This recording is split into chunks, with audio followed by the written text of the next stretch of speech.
চাঁদপুরের মাছের বাজার সকাল থেকে জমজমাট বেচাকেনা। দর্শক, এ বিষয়ে আরো খবর জানাতে সরাসরি যোগ দিচ্ছেন শোভন আল ইমরান। শোভন, কেমন বেচাকেনা দেখছেন? আমি এই মুহূর্তে রয়েছি চাঁদপুর জেলা শহরের অন্যতম বৃহৎ মৎস্যবাজার দুটি শহরের বড় স্টেশন এলাকা অবস্থিত।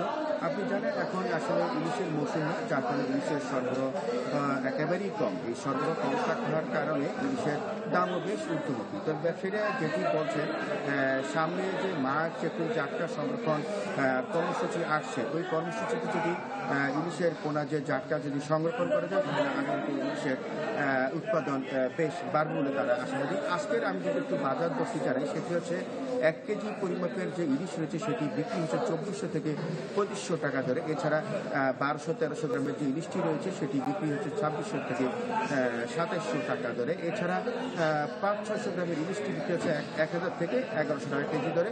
ব্যবসায়ীরা বলছেন বড় আকৃতির ইলিশের সরবরাহ একেবারেই কম। এখানে ইলিশের পোনা যে জাটকা, যেটিকে আমরা বলে থাকি, এটির সাইজ হচ্ছে 200 থেকে 250 গ্রাম। এই আকৃতির মাছটি এখানে সরবরাহ বেশি লক্ষ্য করা গেছে। আর ওই মাছটি এখন বিক্রি হচ্ছে প্রতি কেজি 500 থেকে 600 টাকা করে। আমি এই বিষয়ে সাধারণ ক্রেতাদের সাথে কথা বলেছি। তারা বলছেন এখানে আসলে তারা অনেক শখ করে আসেন ইলিশ কিনতে, কিন্তু দাম মুখোমুখি হওয়ার কারণে তাদের সেই পছন্দের সাথে সারা ইলিশ কিনতে পারছেন না।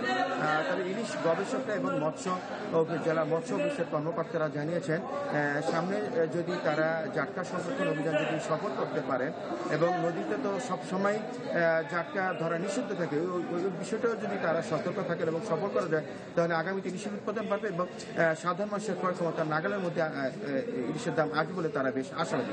এই ছিল চাঁদপুর মাছঘাট থেকে ইলিশ নিয়ে সর্বশেষ খবর। শোভন, ধন্যবাদ আপনাকে।